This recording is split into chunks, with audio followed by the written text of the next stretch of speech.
You're listening to ThunderQuack Podcast Network.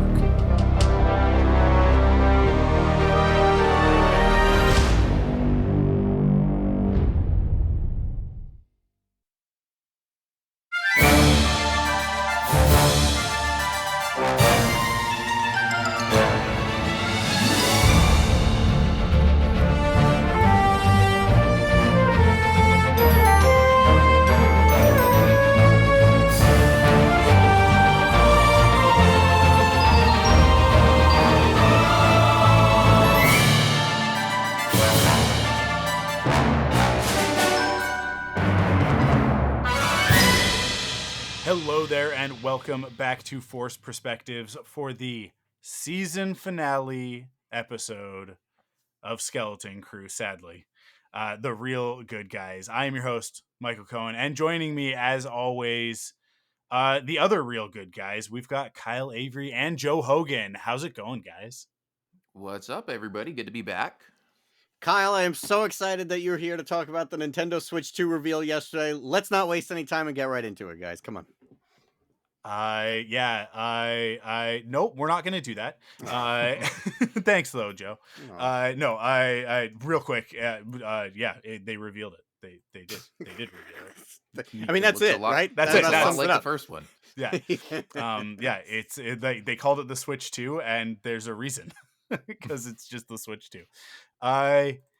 Final episode of Skeleton Crew, guys. The show is complete ? There was an EW article. I will talk about that a little bit. But I just real quick, Kyle, because you haven't been on every episode, right? We haven't seen you since basically the beginning of the season. So where are you at? How'd you feel with this all and how it wrapped up, and the season overall? I loved it. And it's weird. Yeah, I guess, have I not been on since like episode 3 when think so. we, Yeah. we're talking about those first 3 that we got the screeners for? Yeah, like where'd the time go? But yeah, man, it's been a lot of fun. I came into the show kind of with low expectations. Wasn't really sure what to expect, or didn't really get, super excited from the trailers or anything. And I was hooked within the first few minutes of the first episode, and just was pleasantly surprised, and continued to be pleasantly surprised all the way through. I really don't, I don't think there was a bad episode in the bunch. Every one of them was just, fun, just kind of charming, whimsical adventure Star Wars with likable kids and pirates and great music and great special effects and creatures and alien prosthetics and everything. So, just a good, solid, fun ride all the way through. I hope we get more Star Wars shows like this. I hope we get more, but also, like, I like that it's kind of its own self-contained little thing. And like, while I do still have questions about like the history of Ad-Atten and how it connects to the larger galaxy, and want to see it sort of connect to some of these other stories, there's also a part of me that just appreciates this as its own self-contained story. And if we never get a season 2 or anything, like, I'm still going to buy this season when the Steelbook comes out and just, watch it multiple times. So, I'm thoroughly enjoyed it, and just super happy with what we got. Yeah, awesome. I mean, I think that's right on track with how Joe and I feel. Like, just a fantastic season all the way throughout. Joe, how'd you feel about how it wrapped up? I'm just sad. I'm sad it's done. Yeah. I'm sad it's done. I wish, though, we got like 5 or 10 more minutes just to see, like, Yeah. I would have loved to have seen Neil kind of come full circle with Runa. Was that her name? Yeah. And just be like, hey, like, now he has his confidence after like going on this crazy adventure. Not necessary, but like little things like that where we kind of see after the chaos, like everything kind of like rebuilding again, or like whatever the new normalcy is, because what is the new normalcy for them after everything that happened? So I kind of wish we got that. A little disappointed that it ended as abruptly as it did, but 9.9 out of 10 for me. Yeah, I mean, I think that the common sentiment on the internet since the finale has been just that, right? That the end, the last few minutes of the episode are very abrupt, and it just kind of stops. It doesn't really finish as much as it just kind of like cuts off. um but I will actually count that in the win column, because I think that, as opposed to some of the other shows that we've gotten, I would say, maybe like barring Acolyte and Obi-Wan, I like this is an indicator of like the way that it ended, and the abruptness of its ending, and the way that that's being received, is an indicator of how much people actually connected to the story and to the Mm. characters. Whereas I think that, like, I let's say, like, with Ahsoka, which, like, there's a, if you actually look at it, if you compare it to Ahsoka, the endings are not that dissimilar, right? Because, like, the ending of Ahsoka is very much cliffhangery. It's very much I like both sort of endings, right? Because we get the ending with Ezra and Hera, and then we also get an ending with Ahsoka and Sabine, and Anakin's Force Ghost, right? Um, so, like, all like that is also like, yeah, we're just gonna cut it off. We're just gonna stop. Like, there's more denouement here to tell, right? But we're not going to. We're gonna save that, right? And so I think that with something like Ahsoka, because we have so much history with those characters already, and because we know that obviously we're not done with those stories, right? That, like, this is far from the last we'll see of Ahsoka. I think that we're more, as an audience, we're more prepared for that sort of like story's not done yet, right? Whereas with these characters, I think, because of the fact that the story was so segregated from the rest of the ongoing Star Wars saga, especially like this time period, right? Because the fact that this happens in the midst of everything else happening on Mando and Ahsoka and all of that, um, yet being like so closed off into its own corner, I think is such an interesting component of it.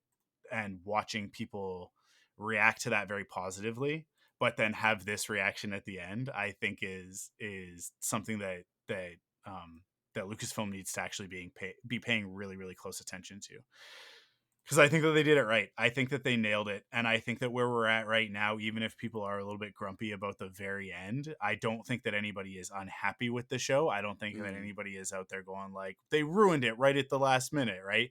Like, I think that people are just like, I really wish that we had gotten just a little bit more. I'm sure somebody out there is. Well, no, I mean, like, listen, you're gonna find people griping Sure. in that way, right? But Yeah. but my read of folks and their response to the finale online is very similar to what we're saying, which is like, man, it would have been really nice to get just a little bit more of that. But I think that there's a component here that I that there is more story to tell, that they're not done, and that these characters aren't finished, right? This isn't the last that we're going to see of I honestly, I think any of them. Like, I think that our core skeleton crew, the Skelly Bellies, the four of them, I think that we will see them all again. Jod, we will absolutely see again, and I think that even some of those pirates we might see again. I don't think that it's the last we've seen of Vane. I think that there will be opportunities for us to get more of this stuff, right? And I think that, like, what the finale sets up, and the things that Jod is worried about happening are things that have ramifications for the larger Star Wars story. Things that we've talked about, right? Where do all these credits end up going, right? Because now that At-Aten is part of the larger galaxy, um, people in power are going to come for those resources. It's going to happen, right? Mm. And what's going to be the result of that, and how much is that going to tie into the idea of the Imperial Remnant still being active inside of the Republic, inside of the New Republic, right? And obviously how much of that connects into Project Necromancer, into the First Order, into all of that stuff. And I that's where I say, like this story's not done. There's still lots more here to tell. The interesting component is that those conversations haven't happened yet.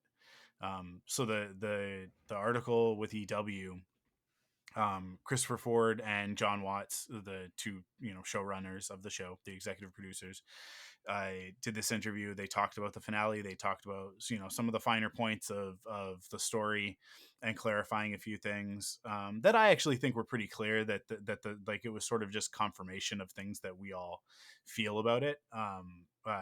More than like them coming in and having to explain why the dagger, like Rise of Skywalker. But no, the great thing about this show, no 300-page book necessary.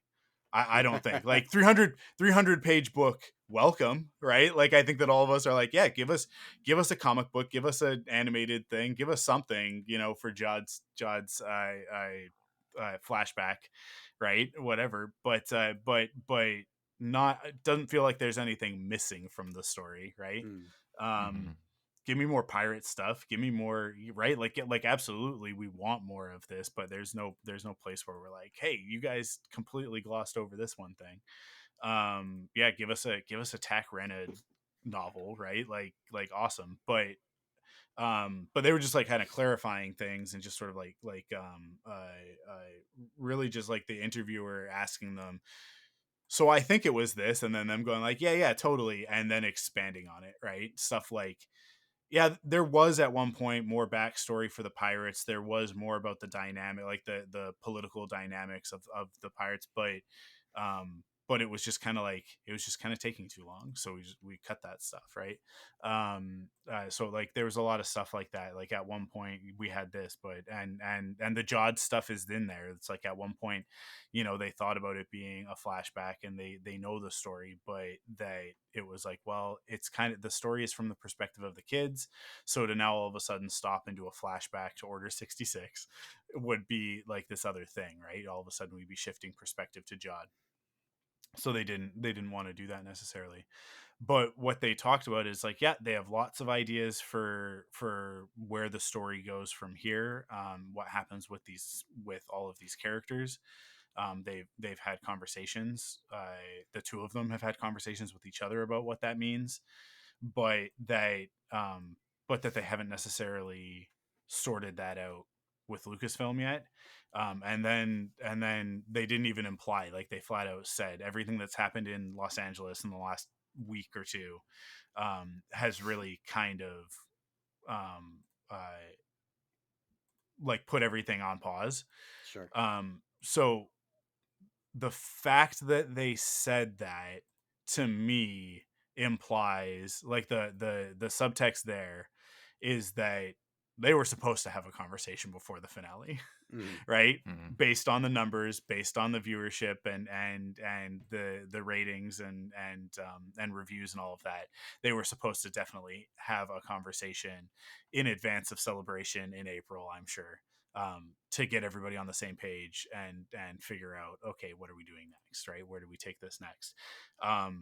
The positive thing there is that those conversations will still happen. It's just that there's a lot of chaos for anybody who's in the Los Angeles area at the moment, and the productions are all in Los Angeles, even as much as Lucasfilm is still in San Francisco and Marin. The the studio that they shoot everything on, where the volume is in Los Angeles. I don't think it's directly affected by the fire. But I don't think it's I'm unaffected. sure there are Right? plenty of people who work there who are, Exactly. you know. Yeah, so I think that Disney and LFL are just kind of trying to sort a lot of that stuff out right now, and I'm sure that they are probably like doing as much as they can to help their staff and people that have been affected by those fires, and get that sorted out. And once that happens and things calm down, that they'll sit back down and have these conversations, right? But I the other positive thing is that, according to John Watts in the interview, the show gained viewers week over week, which is Oh, awesome. phenomenal news. Yeah, that's good. Not what we are used to hearing. Yeah. And Wow. that the positive word of mouth, which I would you like I've been a broken record over the course of this season, going like, I don't know, I'm not seeing the negativity. Is it just me? right? Did I put myself in an echo chamber of like just not hearing any of the bad takes anymore by virtue of leaving Twitter? But hearing that or reading that in this article makes me feel that like my anecdotal evidence, my casual observation of the situation is actually on point. That that yeah, people I don't know. I saying the words out loud is actually like a little bit difficult because it's like hard to believe. People just liked this Star Wars show. They just liked Yeah. it. Like, what? What are you talking about? Like, what are you Because talking about? Because we've been I did fighting see with a people few online for so negative long. I saw a few negative takes, but they were like few and far between. You just look at like comment sections under, posts about the show that had a lot of engagement, and as opposed to something like The Acolyte where it was maybe like 50-50, or even, like Ahsoka or Mando season 3 or something like that, where there'd be, a fair amount of negative comments or just people talking about how that, they thought it was boring or whatever. I feel like I would see mostly positive comments, and then every once in a while somebody just being like, it's not for me, or the post would be like, oh, are you enjoying Skeleton Crew? And somebody be like, no, because I'm not 12 years old, or just Yeah. like people looking down on it because it's a kids show, but like people who actually gave it a chance and engaged with it, it was hard to find anybody that didn't at least have somewhat of a good time with it. So Yeah, I mean, yeah, it's I really good to honestly, see. I haven't seen any negative reactions to it. Like personally, like everything that I've observed is people going like, really fun show, great show, and I just like I've been flabbergasted every week, going like, what's happening, right? But I mean, like I do have the caveat there that like I am off Twitter. I'm not seeing the not that I would, because I Star Wars theory is blocked on on my side, but people screenshotting and then posting about it and that sort of thing. But I'm not seeing any of that stuff. I mean, even Star Wars Theory liked the show, so Did well, there you go. yeah, like I don't follow him, but That's occasionally wild. there's like the morbidly curious part of my brain that's like, what's Star Wars Theory saying about this? And then I'm like, good things? Wow, okay. Yeah, okay, there you go. I don't know, man. Hopefully this is like an indicator that maybe some of that stuff is just like not it's just not it's just not feeding them anymore. I think the mass exodus from Twitter, and I think that I like a lack of engagement on that stuff probably helped turn that tide a little bit. I think that like that was sort of like between YouTube and Twitter, there's a bit of a cycle there that was feeding itself of like that's what they were after, right? They're after that engagement, they're after that negativity, and then everybody leaves Twitter, which was like sort of the primary way that people were finding out about all of this bad stuff. And I'm sure that what happened is that like people just like stopped hate watching his videos and stuff like that, and so his numbers probably went down. Well, don't get it twisted. He still posted some stupid stuff recently that's been, Oh, has he? very vocally critical of Shoo. like Kathleen Kennedy and Disney Star Wars in general and stuff. But Yeah. then he's also like, but I like I like Skeleton Crew. I'm at such an awkward, weird place with Star Wars right now, because on the one hand, Acolyte and Skeleton Crew are some of the best stuff that they've put out, and I love it so much. But on the other hand, it like what Disney and Lucasfilm are doing with Star Wars right now has me just so flummoxed and frustrated. Because like as I've talked about, 2024 was the year of you know basically Star Wars Nazi propaganda. Just wall to wall, everything was Vader, stormtroopers, red, black, and white. It right up until the end of the year, and even with some stuff at the beginning of this year, they've already done a few collaborations or whatever, and it's like everything that they've announced, it's not the Star Wars stuff that Star Wars fans are looking for, and it's certainly not the stuff that's like promoting the shows that they put out, right? Like it's crazy to me, but um so I am critical of Disney and Lucasfilm, um, but not the creatives. Like, this is the thing, is that I think that like the creatives are doing what they can, but then I think that there's an executive and marketing side of things that isn't even, I don't even think is Kathleen Kennedy necessarily. Like, I think that she just kind of goes, yeah, whatever, and isn't paying that much attention to, which is sort of like dangerous in its own way. But like, I think that she is focused on production, right, and doesn't, and is like, whatever, Disney will handle marketing, promotion, and uh, you know, the collaborations with, you know, Columbia outerwear. Like, I don't think that Kathleen Kennedy cares about that stuff in the same way that George Lucas didn't care about that stuff, right? Like, I don't think that George was paying attention to what, you know, you know, fast food restaurant tie-ins they were doing for the prequels. It's like, we're partnered with Pepsi. Sounds great. Honestly, like, I think that Rick McCallum cared a little bit, but I think that there were other people at Lucasfilm that managed that stuff, right? As it should, like, that's the way that it should be, right? But those people in the last couple of years have been making some weird choices, but they're doing the same stuff with Marvel, right? Like, they're making the same weird choices with Marvel. They're making the same weird choices with a lot of the things that Disney is doing. And it's, to me, it is a directive. It's a thing where they're trying so hard to win back these people that they feel that they've lost. And as we've talked about, it's like, it's so fruitless. Those people aren't going to spend money. They're not the ones who are going to spend money. And you're just sort of cutting your nose off to spite your face a little bit with those decisions. So it's like, when people are like, well, these people are critical, and it's like, well, I'm critical of Disney and Lucasfilm as well. Like, I think that Disney and Lucasfilm are making really weird choices. Um, Oh I yeah, for sure. But I'm talking about but yeah, the it's like, typical stuff that yeah. crowd gets critical about. Yeah, but that's why I say I'm like in this.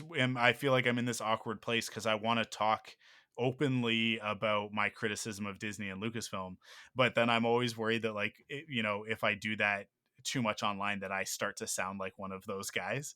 And it's like, no, no, no. I have the opposite problem. I am frustrated that they are not leaning into the woke stuff. Please, you guys are making the shows.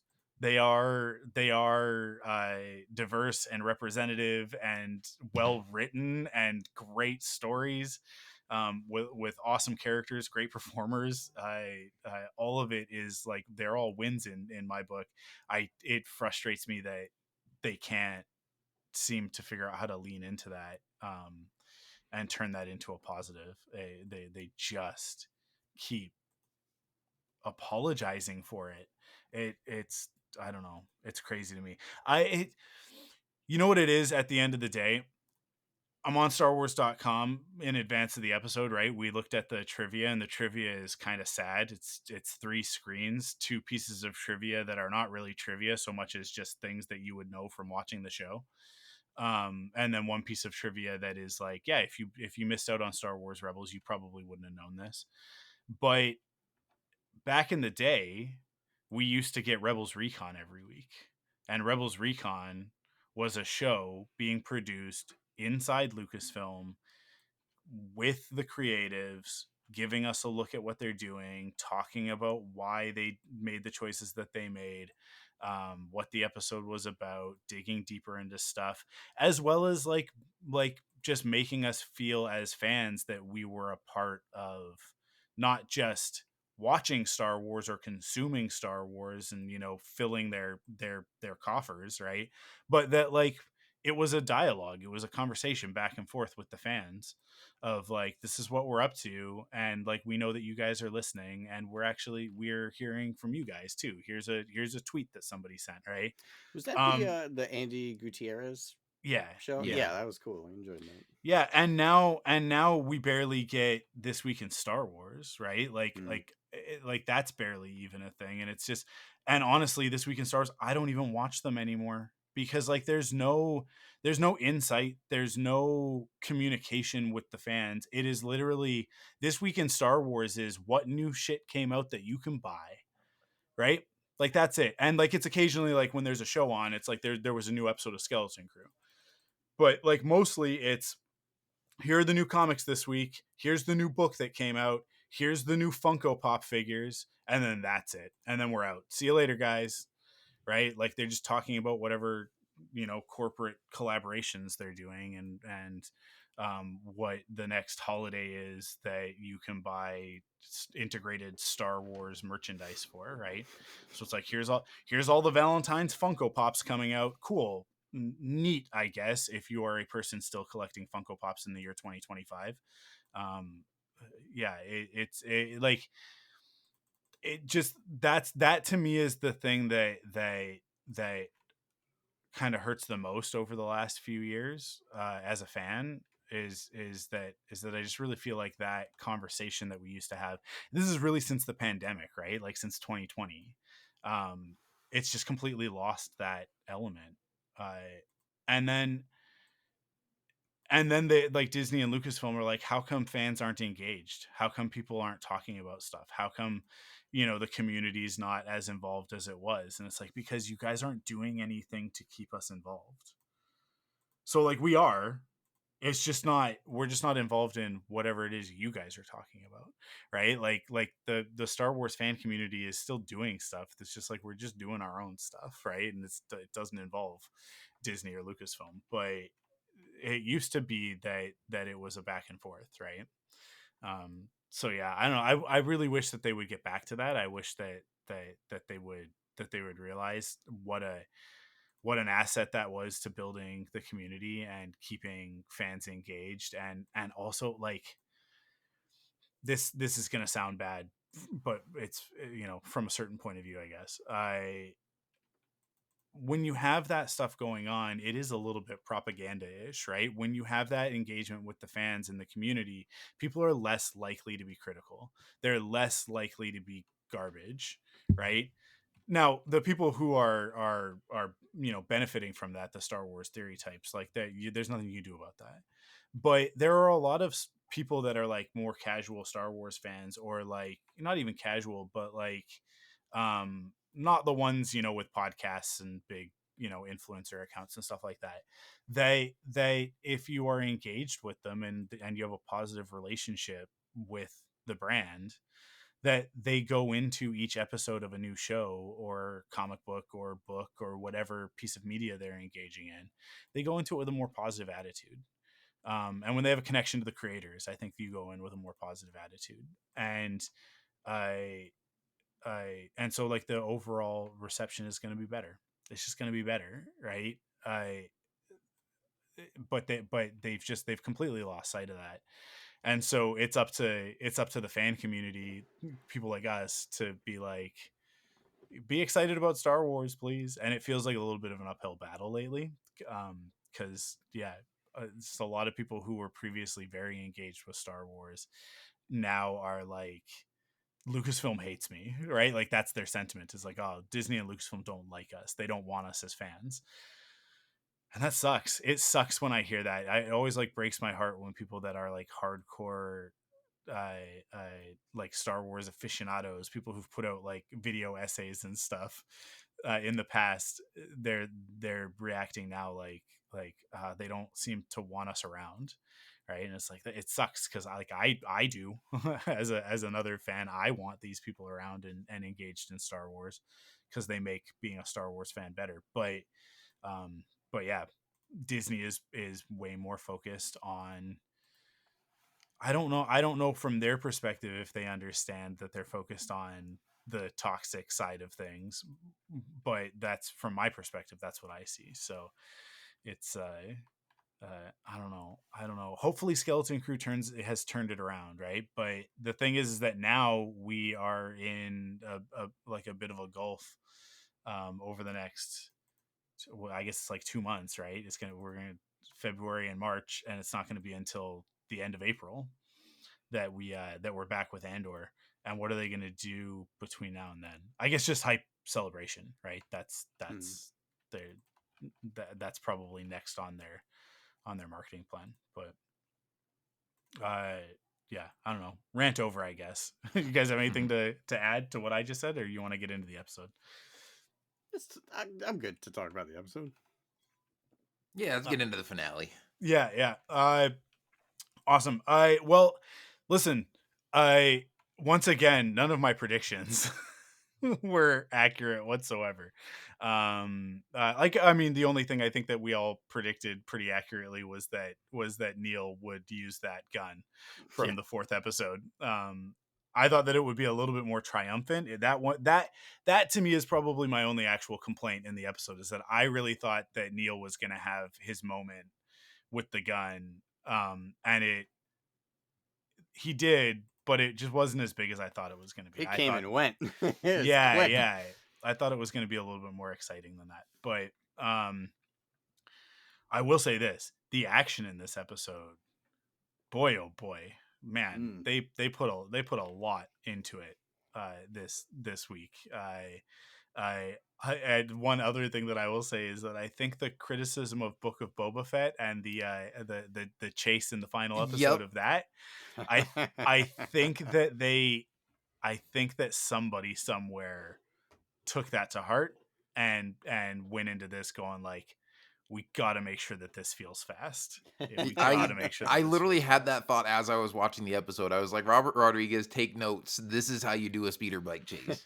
Yeah, yeah. And I think that a lot of this show was shot on the volume. They haven't really talked about it that much because I think that they've clued into the fact that every time they talk about it, people kind of get a little bit like, oh yeah, that's why it looks blah blah blah. So I think that they've kind of like kept that a little bit like tamped down. Like, don't talk about the volume so much. Just like, if most people don't notice, I think that's the thing, is that like those of us who know what we're looking at will watch this and go, yeah, most of that is shot in the volume, right? Like this and that and whatever. But I do think they used actually a lot of blue screen, green screen, whatever. I in this show, and in this episode in particular, because there were quite a few shots that it was like, well, that's obviously a composite and not um I I the volume. So and a lot of it was the speeder bike stuff. But it worked better. So it's like, did they look as much like they were in the environment? No, it looked composited. But was the sense of speed and action there, and like the was the pace better? Yes. So I think that's probably the lesson learned, is like, when we got to go fast, the volume isn't quite the thing to do it. Like I think that that we have other ways to do it.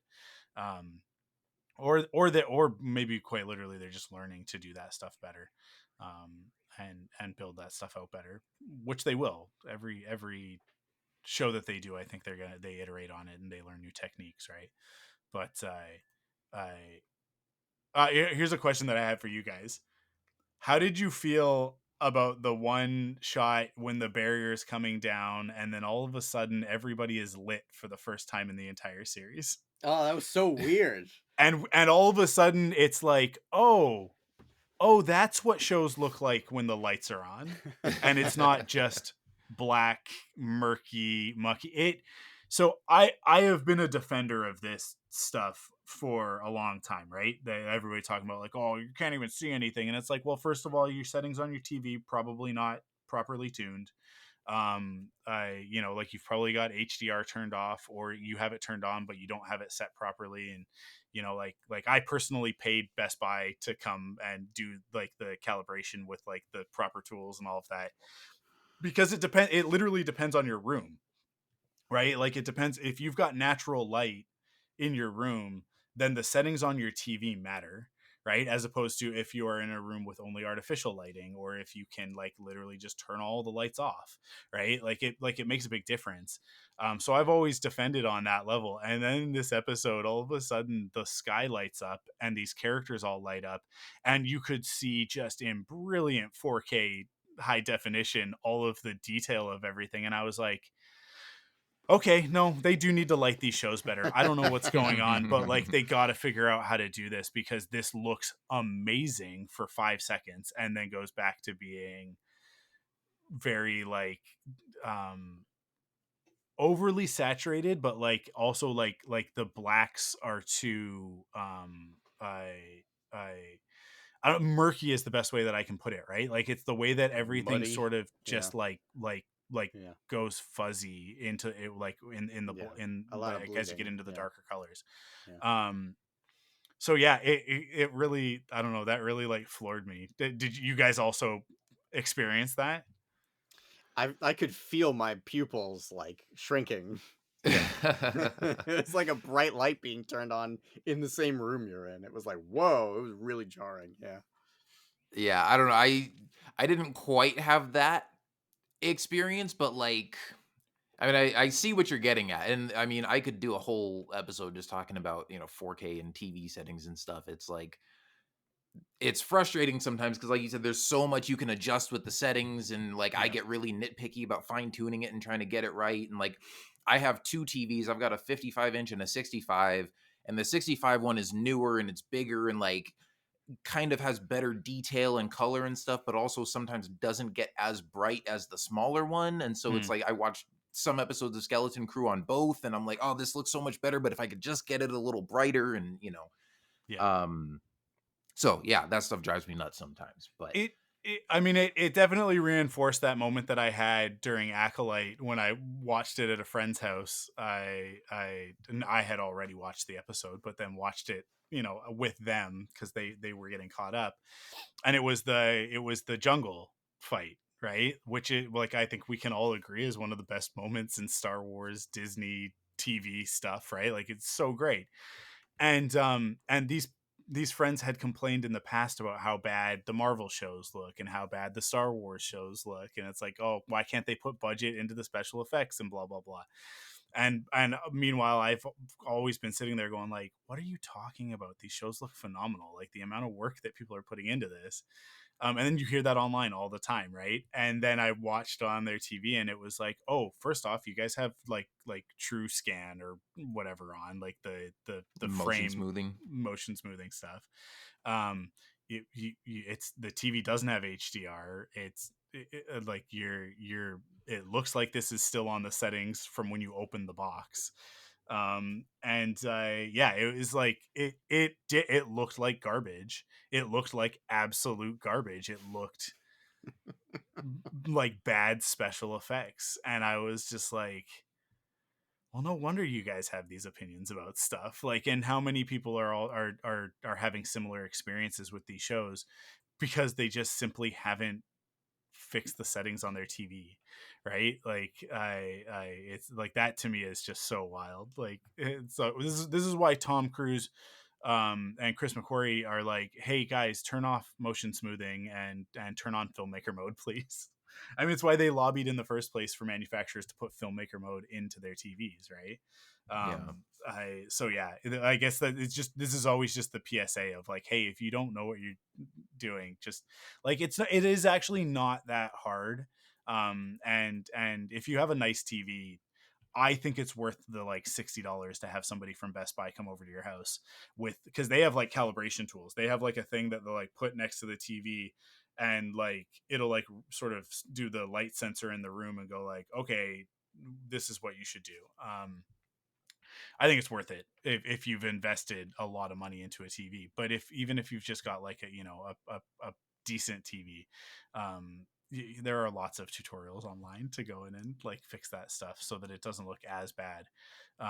But all that said, it was such stark contrast where all of a sudden it's like you could see all of this detail in the background and in the characters and stuff, and then it went back to looking the way that all the shows generally look, and I was like, that sucks. That sucks. Can we brighten these shows up a little bit? Can we brighten all this stuff up a little bit?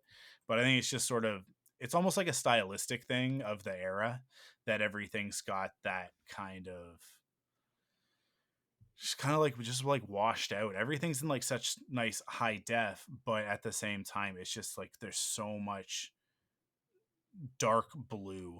There it's not even blue. It's like it's like sort of like blue green, right? And like this is Mm. not Skeleton Crew. This is everything, right? It's just like everything kind of fades into that black gray, blue green sort of look. And I think it's going to like mark this period of time as like oh, hey, remember when everything it's like when you think about the 90s, and it's like, if you want to give something a 90s look, then you really like bring up the warmth, right? Like you make it really really sort of brown orangey, and That's how and I feel about the 2000s. I immediately think of like Transformers, the first Mm. movie. yeah, that's I mean, like the 2000s from like about 98 forward, I things were really high contrast, right? Yeah. That was like the I started with like that sort of Blade, Men in Black, I everything having like chrome and black leather, Mm. right? The X-Men movies, right? Like I yeah, for a long time that's what it was until I would say like the MCU era where everything started to shift more towards this. Because I think that the MCU is kind of the thing that actually kind of pushed everything in this direction. Um, but yeah, it's you can sort of like look at different eras of film and you can like pull them out based on sort of like the color palettes that people were using. Um, but yeah, I'm kind of done with it. We've actually been in this one for a very long time. Um, I and it would be nice to see things just kind of brighten up a little bit. If the trailer for James Gunn's Superman is an indicator, maybe we are on the other side of that, because that movie looks like it is just brightly lit throughout and like very very colorful and bold and all of that sort of thing. So hopefully that's signaling a new era. But this show was definitely like a lot, all the stuff on the pirate ship, it's just like everything's just constantly like just dark and murky. But yeah, I don't know what else about the episode do you guys want to talk about? Like I've been dominating a lot, so give me something. Joe, you got to have something that you want to talk about in this B-Wings. episode. B-Wings, I Yes. go for was it. so, dude, cheering for B-Wings. I didn't realize how much I loved B-Wings Mm. until that scene, and it was such like, I don't know, man. We've had a lot of scenes in Star Wars where the good guys show up like in the nick of time, the cavalry's arrived. I was standing up, so excited. Here we go. All right, let's kick some ass. And then the B-Wings show up in the back, and I'm like, oh, they're here for a reason. And it Mhm. wasn't a big reason, but we saw that you called it out before from the trivia about the like the B-Wing laser stuff that we kind of first saw in Rebels.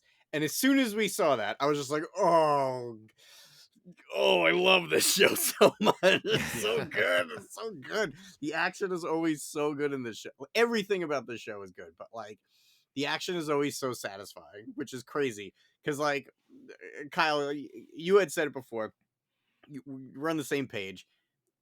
I so into the show. Like, yeah, I'm sure I'll enjoy it. Just be little kids on adventure. It's gonna be great. I'll enjoy myself. And by the series finale, I mean, well before the season finale, I was actually standing up cheering for the action, and I don't know, man. It's this show just felt like the absolute core of good fun Star Wars. Mhm. You know what I mean? Where like Yeah. at no point watching the show, and it wasn't perfect, but at no point watching the show was I ever taken out of it because something didn't feel like Star Wars. At no point did I forget, like, at no point did I remember that I was watching a television show. I was just in the Star Wars galaxy every episode. Um, Even on repeat watches. Like, at no point was I like, oh, this actor made a weird choice. Oh, that's a weird special. Like, all in every time the show was on my TV. So, I don't know. Those are my feelings. B-Wings. B-Wings and the Yeah, show is no, great. dude, that was so cool because I mean, one of the things I love about that too is and I talked about like it sort of making a smart choice to be like self-contained because Mm. so often with these shows you have like a big cameo at the end or something like that. And I thought maybe we were headed in that direction just because they kept talking about like a New Republic emissary showing up and like in episode Mm. 7 when Jod shows up on At-Atten and claims to be this New Republic emissary. It almost seemed like they were expecting somebody, and so I was like, okay, well, if he's not the real emissary, who is it actually? And like, are we gonna have like Mando show up or Luke or Hera or somebody like that?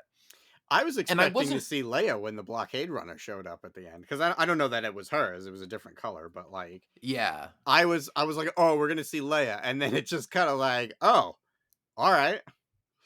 Yeah, see, I wasn't expecting them to go that big with it. Like we already kind of got the almost off-screen Leia appearance in Mhm. Ahsoka with like 3PO being her, representative or whatever. But I'm like, if we do finally get, a recasting or like somebody playing a young Princess Leia in this sort of era of stories, I was like, it wouldn't be a cameo at the end of Skeleton Crew. They're gonna like save that for the Heir to the Yeah, Empire true. movie or something like that. But um still, like, just knowing how self-contained the show has been up to this point, like, I wasn't expecting a big cameo like that, or, wasn't, like, getting my hopes up for it, but it was still in the back of my mind, like, okay, we could see a familiar character here.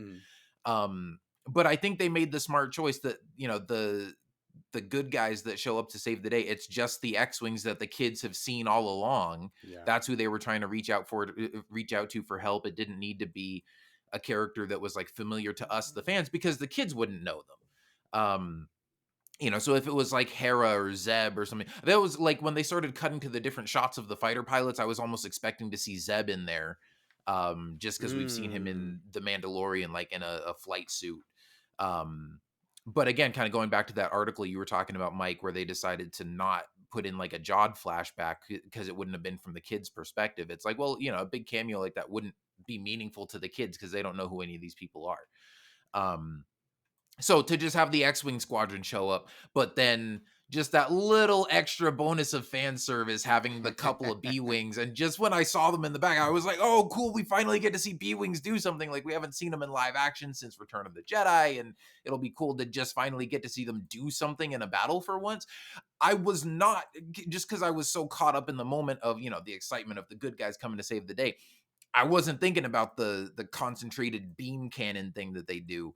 And so when they did that, a few shots later and you see them use that to take down the pirate cruiser, that almost got me jumping off the couch with excitement. Um I just love those kind of, callbacks. And it was perfect. Like me and Tim just recorded about this for Saga Continues last night. And I was like, that almost was the big cameo. Uh, but it was like it was great because for casual fans and casual viewers and stuff, it's like you don't need to know who any of these characters are or anything. It's not like a big thing that's dependent on you knowing previous stuff.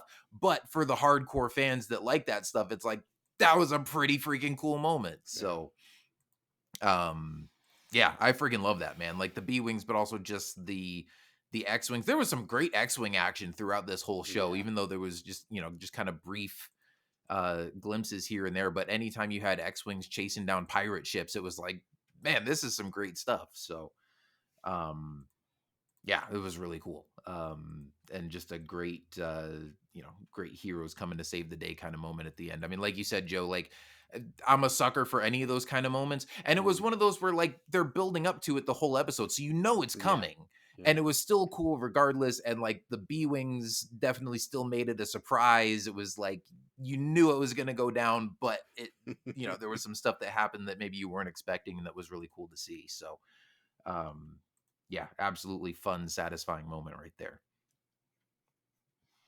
Yeah, I think you guys hit the nail on the head with that.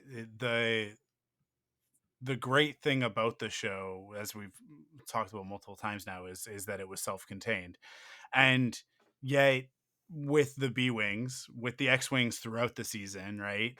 Um, we did get the opportunity to kind of have cameos, but the cameos were like that there's a larger Star Wars galaxy out there, right? Not Mhm. a specific character. And I think that that's actually a really clever way to do it. I think that that's actually the right way to do it. Um, it's almost in such like stark contrast to something like Ahsoka, where the show Ahsoka is just kind of cameos. It's not cameos, but like but a really big component of that show is just how much it is fan service, right? That it's like, first of all, it's Ahsoka's show. So that right off the bat, it's like it's an entire show about Ahsoka, who's this character that was created from animation. That it's been, the last, we're coming up on it being 20 years of that character existing, and this evolution in the eyes of the fans and all of that. But then like, well, Sabine's gonna come back, right? And Hera's in it, and Chopper's in it, and maybe we'll get to see Zeb, and maybe we'll get to, and we're looking for Ezra, and even having Carson Teva show up, right? It's like and Thrawn and all of that like it is very much like, because it's so much about the connective tissue of the Mandalorian stuff, like that whole show is just like, hey guys, look who it is. Oh, you guys remember this one? Oh, you're in. And I think that there's a lot of people who are exhausted by that stuff, because if then right? And so like, let's not make a big deal about it. Let's just watch a show. But if you don't know, then there's also a lot of like, who is that? I don't. Am I supposed to care? Is this a character that we're supposed to know? They're acting like we're supposed to know this character, and then you turn to the person who does know, and they're like, "No, that's just a guy," right? And it's like, oh, but what about that guy? It's like, well, okay, so yeah, like nobody watched Star Wars Resistance, but like the main character of that show is a guy named Kaz, and that's his dad. But like Kaz hasn't I don't think he's been born yet, like, and so it's like that. I think that stuff actually kind of detracts from it to a certain degree, um as much as it's a lot of fun for us. I think that for the average Star Wars viewer, it's not very much fun. But then with Skeleton Crew, it's like, what do I need to know going into Skeleton Crew? Well, are you aware of Star Wars? Yes, I'm aware of Star Wars. Have you seen any of the movies? I've seen a couple of the movies. You're good. That's it. Do you know what an X-wing is? I'm pretty sure I know what an X-wing is. They're the ones that have the wing shaped like an X, right? Yep. That's literally it. That's all you need. That's literally the only piece of larger Star Wars information you need to have. Now, if you do know about the High Republic and the Great Works and blah blah blah, then like you're gonna get a little bit more out of it. But not in the way that like you're gonna understand something that other people don't understand. It's just richer. Like that's it. It's just like it just has a little bit more of a full flavor. Like that's it. You're picking up on notes that other people who are more casual fans aren't going to pick up on. I when you see the lightsaber that they take from Takranid's vault, I if you're a casual Star Wars fan, it's a lightsaber. If you're a hardcore Star Wars fan, that's very clearly a High Republic lightsaber, which makes sense because Tak was active during the High Republic, right? So like you're looking at it and it's like, but you could also just infer that. You could also just learn that by watching the show, right? It doesn't look like lightsabers from the original trilogy. It doesn't even really look like the ones from the prequels. It's, gold plated and fancy looking. So it's an opportunity for people who want to learn more to look and go like, okay, cool. But yeah, like I think in a show that was worried more about cameos and big reveals and stuff like that, like the reveal of the Onyx Cinder being a completely different ship would have been um it would have been a ship that we recognized, right? Like it would have been a ship that was a little bit more familiar, as opposed to being a ship that is completely new. I mean, it has familiar elements to it, but to me, it's like one of the things that's really cool about it is how unique it actually is. And that reveal. So yeah, like the way that they balanced that, I think, is when I said earlier, I think there's a lot of lessons that Lucasfilm can take from this show, and the critical reception of it, and the reception from like casual Star Wars fans. I think is really really important. Um, and I think it's something that they already knew. I think it's something that they were already sort of like that when we get to Skeleton Crew and they're making this show, that they're already going like, we got to distance ourselves from some of this other stuff. We have to make these shows a little bit more approachable, a little bit more standalone, all of that sort of thing, right? But hopefully the lesson that they're taking away is that was the right call. So that's the good move. Even Acolyte isn't disconnected enough, I think. It's still like Acolyte still requires you to have this really, I think in order to appreciate the plot of that story, the difference between people who like really really like that show and people who kind of just think it's okay and the people who dislike it, I think, is your familiarity with the Jedi Order, and it's your perspective on the Jedi Order. Because if you're in a place where you have a very shallow understanding of who the Jedi are, you watch that show and you're going to be like, this isn't right, which is what we get from a lot of like not very intelligent Star Wars fans. And then like casual people are like, oh, this is interesting, I guess. Like it's a different take. And then people who are like way in are like, oh, this is fascinating because they steal children and they do all the like, and the Jedi need to end, all of that stuff, right? Like then we can have larger conversations about that.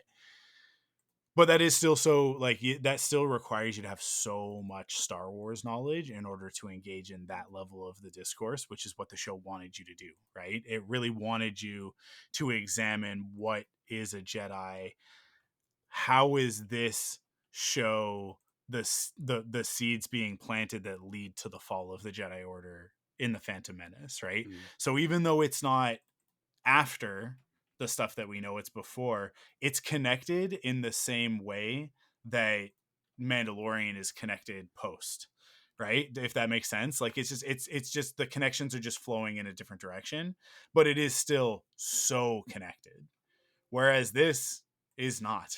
It's not. We're actually, I think, as podcasters, we're like almost like reaching to find connections, to create connections of like well, all those credits, like obviously that's how the First Order is going to fund all this stuff, right? Because it's got to be connected somehow, right? It has to be. And like we're like flustered trying to figure out like how is it connected. And then the show itself is like, it's not. Relax, it's just a Star Wars story. You get like just be cool. We're not gonna get a Darth Maul hologram at the end, don't worry. Like nothing, there was no big reveal of like the true villain or the Republic actually being the bad guys, or like there's none of the complicated stuff. And I think as much as I think we like on podcasts and the internet talking about the complicated stuff, i i I don't think that's what people want to see in the shows. I think it's also the problem the MCU has, right? Where it's like, have you seen all 22 of 25 movies? I don't know how many movies they're up to now, but like, have you seen everything? Because if you haven't seen everything, then you're going to be real confused when this guy shows up. And so if you're not like us, if you're not that into it, then yeah, it's like, well, I just kind of want to watch a movie, right? And That's my secret cap. I'm always confused. yeah, I I yeah, I think everything's a franchise now, right? Everything is part 12 of a 32 part series. Mhm. And like even the Jurassic Park stuff, like Jurassic World, it's like, yeah, there's only 3 of those movies, but if you really really want to get the full story out of Dominion, then you have to have watched all of Camp Cretaceous, because they actually did a lot of the heavy lifting in Camp Cretaceous in order to like get you into what's going on in the background in Dominion. And it's like, but that's a kids show and nobody watched it. So nobody, like, there's a bunch of stuff going on in that third Jurassic World movie that like I actually find really interesting, but most people watch that movie and they're like, this movie sucks. And it's like, yeah, you're right, it does, because there's a balance. That's what we keep coming back to. There's a balance of like, how do you connect these things but not make them interdependent, I think is the key, right? With comic books, it used to be that like Wolverine could show up in Spider-Man's comic book, right? And that was cool because it was like, oh man, there's Wolverine and he's in Spider-Man's comic book. I like both of those characters. I wonder what they're like together.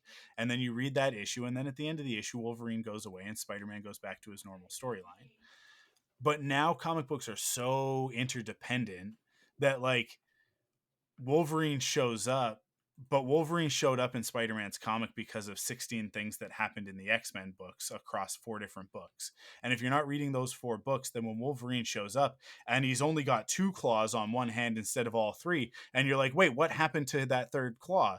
And it's like, I thought that he could regrow everything. It's like, well, but not the adamantium. But when did that happen? This is a made-up story. This didn't actually happen, right? But it's just like, as an example, it's like the character will show up and it's like, well, I need Spider-Man because Spider-Man's a scientist and he's going to figure out how to reattach my adamantium claw. And it's like, that's part of a whole other thing that I'm not reading because I just read Spider-Man, right? And I don't want to read all of the X-Men books, but that's what it's become now, is that it's like, this is a way of getting you to go read all of the X-Men books. And but like, not everybody wants to do that, but it's become required, right? Like, you didn't see Doctor Strange 2? Well, then you don't know what happened to Scarlet Witch, and you don't know about, all of the, like, the other version of Mr. Fantastic. And like, so when you watch the new Fantastic Four movie, are you going to be confused by all of this other stuff? And Star Wars does the same thing, and it just, like, I think that it's putting a lot of people off, and they have to find the balance of, like, how much do we make it connected without making it interdependent, right? Of, like, you have to have watched these other things. And having B-Wing show up and shoot a laser in that way is like, I don't remember them doing that in Return of the Jedi. And then your friend can go like, well, actually they showed that first in Star Wars Rebels, and check out Star Wars Rebels if you want, but it doesn't matter. You didn't need to know that.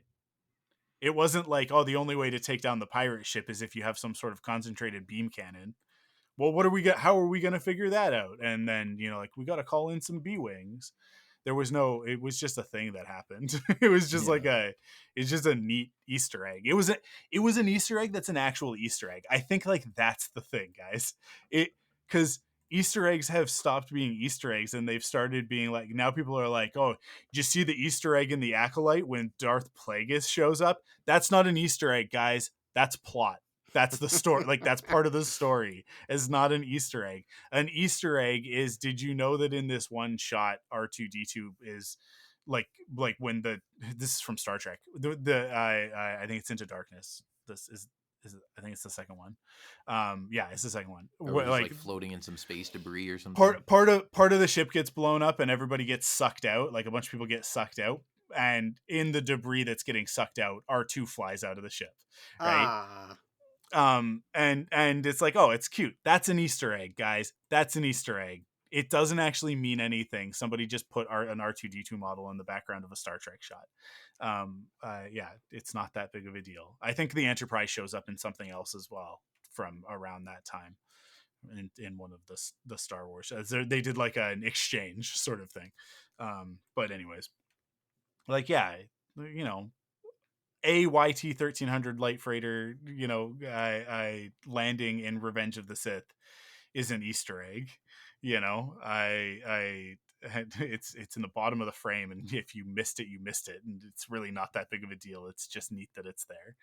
But yeah, everything in Mando is like, did you see that one thing? Well, what that actually means is that Palpatine blah blah blah blah blah. And it's like a 15-minute conversation about what that Easter egg means for the larger context of the Star Wars galaxy. It's like, well, then those aren't Easter eggs anymore. Those are plot points that you're just not focusing on. You're just making it hard to be a fan of Star Wars, I think. Do you think is that fair for me to say that, like, this, like they're just, I don't think that they're making it easy to engage with this stuff anymore. Except with Skeleton Crew. Skeleton Crew did it. Yay, Skeleton Crew. Right? Yeah, especially I think as some of the opinions on this stuff get more and more divided, where, not everybody loved Book of Boba Fett, not everybody loved Obi-Wan or Ahsoka, and then obviously there's a bunch of people that hated the Acolyte, and so that I think sort of the sentiment that we had of, like, not being super excited for Skeleton Crew or not knowing how much we were going to like it. I think a lot of people felt that way, and some of it was just kind of feeling burnt out from some of these other things. Like, it gets harder to keep up and keep track of all the details and what happened in all the shows when you didn't like all of them. So, um, but yeah, luckily, Skeleton Crew seems to be just continuing to gain traction and gaining more viewers and more positive word of mouth and stuff. And like you said, everybody can enjoy it, whether you've seen every piece of Star Wars media multiple times or whether you've only seen a few of the movies or something. So, um, yeah, it's definitely been refreshing to see, just so much positivity around it and stuff, and not have like again, I love seeing all that connective tissue and stuff, but even Yeah. for me, it was kind of refreshing to not have to worry about like, oh, how does this connect or who are we going to see or whatever, like just enjoying the story for what it was. Yeah, Um 100%. and to just have a little B-wing cameo like that was really fun. I did think it was funny that Kim's line where she says like when KB calls her for help and she's like, "Oh yeah, I'll call the New Republic. Like they're the best pirate busters in the galaxy or something." And I'm like, "Well, they're like the dominant political and military force, so I would hope that they would be the best ones to deal with a pirate Yeah. threat. Like who else are you going to call, some militia from an independent planet?" Um but Yeah. yeah, it was cool. Well, I mean, but the counterpoint to that is what we see in Mando, right? Which is, when the pirates attack, I why can I never remember the name? Navarro, Navarro. right? Yeah. And Grief is like, hey Mando, I need your help because the Republic is not going to come rescue us. And then Carson is like talking to the Republic, and they're like, hey guys, there's stuff going on in the Outer Rim, and the Republic is like, I don't see how that's our problem, right? Oh So it's yeah. like on the one hand, it's like you've got us saying like, well, of course they're the good guys, right? The real good guys is the title of the episode. But then on the other hand, it's like, well, but we actually have this other example. But this is, I Well, think, like this they're the is, best pirate busters when the pirates are attacking Republic planets. yeah, when there's something for them to gain, right? Yeah. So this is, I think, you could look at what we just did as like a counter to everything that I just said, but I actually look at it as like a reinforcement, which is that like nothing that we just talked about, interpretation of it, whatever, takes anything away from that moment in the show, right? It doesn't affect the plot in any way. It's not required reading sort of thing. But for us as Star Wars fans, like we can still dig deep. We can still look at it and go like okay, well, like what Kim says, that why does Kim say that? Because that's the evidence to the contrary is a lot more staggering, right? Because when you get, by the time that you get to the sequel trilogy, it's like, well, the New Republic is actually quite ineffectual, to the extent that they've allowed the First Order to flourish, and Leia has essentially left the New Republic to start the Resistance because they're not doing anything about anything, which is the whole story that's going on in Ahsoka, right? So it's like, so we can still have those conversations even when the show is sort of like self-sustaining in the way that Skeleton Crew is. And I think that's the interesting thing about the way that they told this story, that really, like, that Lucasfilm needs to examine, is like, where did we do that correctly, so that they can make sure that that's what they continue to do with these stories. Because yeah, I think it's like, it's almost like intimidating to try and get into Mandalorian at this point, because you've got the 3 seasons of TV that is just the Mandalorian. You've also got Book of Boba Fett. You've also got now Ahsoka, and they've got a movie coming out, and I don't think that movie is going to do as well as they want it to, because that movie requires that you've seen 5 seasons of television, right? Like, I mean, Ahsoka maybe not as much, but we don't know that yet. We'll see a trailer at Celebration, and we find out that Ezra and Hera are in it. Then yeah, you do need to have watched Ahsoka, right? And that's going to be like, I think that there's almost like an internal fight happening between Disney and Lucasfilm, of like Disney wanting them to be like, make sure that everything is connected, make sure that there are all of these interdependencies, because then they have to subscribe to Disney Plus, right? Like, we'll put the movie out and then they have to subscribe to Disney Plus, or they're not going to understand the movie. Whereas I think like there's probably people at Lucasfilm who are like, but how, but can we not just make a movie? Can't we just make a movie that doesn't require? It's, I don't know. It's interesting. It's watching this all play out in very slow real time, as you know, we're more than a year away from Mando and Grogu on the big screen, and that being the next movie. I want to be excited for it, and I'll go see it, and I'm sure that I'm going to enjoy it because I like those characters, and I think that they've done a pretty good job of telling stories with those characters so far. But I just like, I'm not looking forward to the conversation leading up to it, and definitely the fallout from it. I've to quote Star Wars as a whole, I have a bad feeling about this. Because I think that Disney is putting a lot of their eggs in this basket as if this is how they're going to do it. This is how they're finally going to crack the Star Wars nut. When it's like, in reality, what you need to do is you guys just actually need to focus on making some really good Star Wars movies. You know, like stop trying to create these channels of, you know, people subscribing to this or that. If the shows were just really good and the movies were just really good, people would go to the theater and they would subscribe to the service. That's it. That's it. That's all it needs to be. It's not. It's the they're strategizing too much. They're scheming too much. It's like, just make a good thing.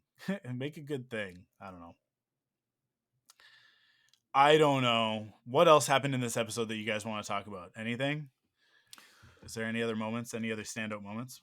Yeah, I mean, you mentioned it a little bit earlier with Neil with the gun turret, but I did like how many little callbacks there were to moments from earlier episodes that like you weren't necessarily expecting to come back into play or to, you know, sort of be important enough to be referenced in the finale, but like Neil with the turret, the kids taking the shortcut through the woods on the speeder bikes that was like they, you know, Wim on the bus in the first episode watching Fern and KB do the same thing, um and like taking that same route through the forest to get around the pirates.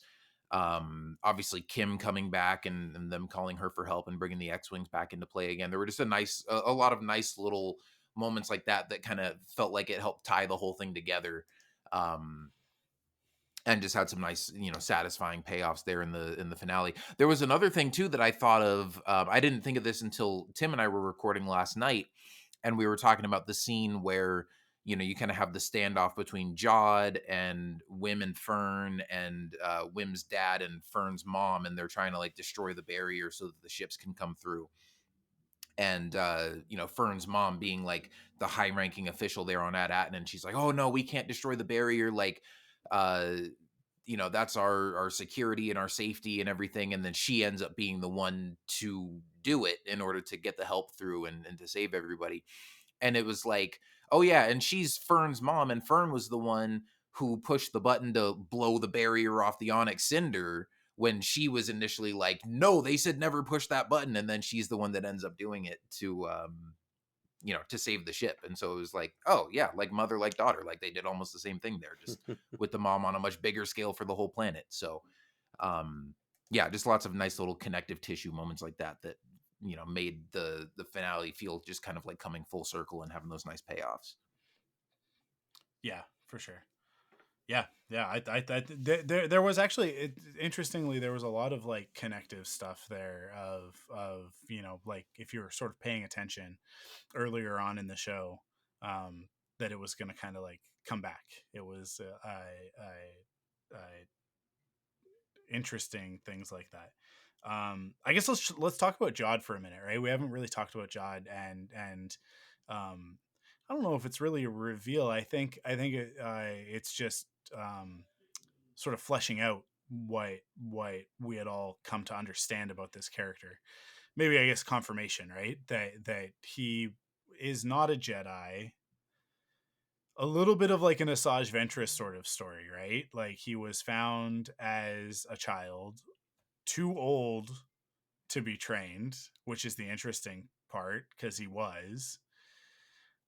There is more there, and I want to know the details of it, right? Because I want to know, like, okay, like you were their age, starving, and you were found, and you were somehow allowed to be taken as a Jedi. or was he, right? Like because this is kind of the thing, is like was he, is that what happened? Because there's a lot of people, I think, assuming that his master was killed during Order 66. I get the feeling that it happened post Order 66. Yeah. They were hunted, right? Not that their clone troopers turned on them. That's different, right? Because I think like the language there is more like we were betrayed, right? But he says hunted, like that they hunted her down, and so that to me is like, oh, so was she kind of like a bit of a rogue Jedi herself? Like what's going on there? So there's interesting stuff there. What did you guys think of that reveal, I guess? Well, because he also says that his, he was like poor and starving and living in a hole and whatever. And then he talks about his master and says like she was as desperate and ragged as I was, or something like that. Yeah. And then together with that line where he says they hunted her down and killed her and made me watch, or something. Like, my interpretation is that that happened after Order 66, that it was another Jedi survivor who was on the run. Um, and she met this kid who needed help and realized he had force potential, and so she started training him a little bit, and then she got hunted down by Inquisitors. Now it leaves a big question of like, okay, well, if the Inquisitors also found him and like forced him to watch her get killed, why didn't they also either kill him or try to recruit him as an Inquisitor or something like that? Maybe he just got away, right? He could have, but I mean, if he was just a kid, like if they're able to catch and kill a fully trained Jedi. It's Star Wars. Kids Yeah, always get away. now like, when he says made him watch, like Yeah. maybe it wasn't like they're holding him and forcing him, but maybe he just was there hiding somewhere and watched her die or something like that, kind of like Kanan. But yeah, regardless, like I didn't think that they were talking about Order 66 and clone troopers and stuff. I thought we were more talking about post Clone Wars and Inquisitors hunting her down. And yeah, maybe he wasn't strong enough in the Force to begin with for the Jedi to really pick him up, or maybe just because he was living this desperate life on some backwater outer rim planet or something, that he just never was found by the Jedi pre-Clone Wars. Because I certainly think Jod is old enough that like he was at least a kid during the Clone Wars. I don't think he was born after Order 66, but just that was sort of my interpretation of placing that all within the timeline. And I liked it because it's a little bit different. I know we didn't get like a full flashback or explanation or whatever, but I think it's a little more interesting than just Jod himself being like, oh yeah, I was trained as at the temple as a Padawan, and lost everything and had to go on the run during Order 66, just because we've seen that so many times already. And not that it can't still make for a compelling character, but I think it's more beneficial for his motivations. I mean, I could tell like in episode 7 when he kind of turns on the kids and he talks about how like spoiled and sheltered and soft they are. It was like, there's something about that makes me think like he's had a really, hard life, and almost, he's after this treasure and stuff because he almost feels like the galaxy owes him something. And so it would be one thing if, he had this sort of sheltered, privileged life as a Jedi and had that all stripped away from him. But it's like, no, he's been on the streets and, everything since he was a little kid. And like, that sort of desperate lifestyle is really all he's ever known. And has always just had to kind of watch out for himself and do whatever he could to get by. So, I thought it fit his character well and made him more interesting than just him being another former Padawan who survived the Purge. Yeah, it was cool. I'm not gonna lie, I love every single Order 66 flashback. I'm super into it. I love the prequel era. I love Clone Wars. I love the Dark Times. So I know a lot of people are sick of it, and a lot of people are sick of seeing the flashbacks. But I don't get bored of it because I just like seeing what happens to each Jedi, even if they're new Jedi. I like knowing what happens to all of them. I'm still holding out hope that we're gonna see the ones that did survive, how they survive. You know what I mean? Like, I want to see Quinlan Voss. I want to see all these. I want to see how Luminara was killed. We know that she was killed because of the Rebels episode. I want to see all that stuff. So I'm never going to be upset when that turns out to be the case. I was holding out hope that, I mean, Mike and I talked at length that it would be fun if Jod's master was just an obscure one, like from what was the guy's name from Master and Apprentice? Yeah, Rail Averos. Yeah, so Yeah. we were like not really seriously speculating about that, but we would have, been into That it. would have been our pick. Yeah, Yeah. that was a great choice. Um, so I was like holding out a little hope that we were gonna recognize who his master was. Um, but it just goes back to what you guys have said a few times, where this show does not lean on the cameos, like almost going as far in the far opposite direction to just staunchly say, no, we're not going to do, there will be no cameos whatsoever. It was a little aggressive on the lack of cameos compared to, it was like Whiplash. Because like the whole time I was expecting it, like I was expecting something. I'm not upset that there wasn't one, but I was still expecting one, and I'm happy that there, I'm not like upset or anything. Um, but because I was still like holding out for it to see, when Delta Squad was going to show up, guys. I was more surprised than anything that it was just like kind of a throwaway line and there was no Order 66 involved, at least blatantly like spelled out for us. Where Yeah. it was that more kind of like mysterious, just a little bit of backstory. And we didn't need that backstory. You know what I mean? Like if we never found out, I would still have that question, but I would not feel like I was owed that answer. Um, because I feel like Jod as a character, the entire season, like the whole point of can we trust? Like, there's just that mystery to him, right? Like there are those questions that aren't answered, and if they're not going to be answered, okay, that's fine. That's the type of character that he is.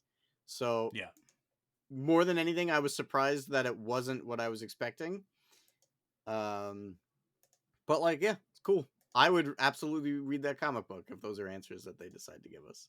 You know. Yeah, I mean, I hope so, right? Like this is one of those other pieces of frustration that I have with Lucasfilm right now, where it's like they keep leaving loose threads and going like, a story for another day, and another day never comes, right? Like they just never tell the stories. And so we just have all of these like dangling threads and things, questions that we would like answered, um but that really haven't been. So I hope that this doesn't get left dangling. I hope that they look at the response to this and the way that fans are treating it and go like, okay, cool, let's do it. Like let's actually invest in this specific corner of the galaxy. Because I think that people would really like to see it. But I don't know, like at the same time, I don't know. I'm not getting my hopes up, I guess. I'm just kind of letting it be what it's gonna be. You're putting it Um, into the ether. every time that something really cool comes out, and then we're like, oh my god, wouldn't it be rad if they blah blah blah, and then they don't, right?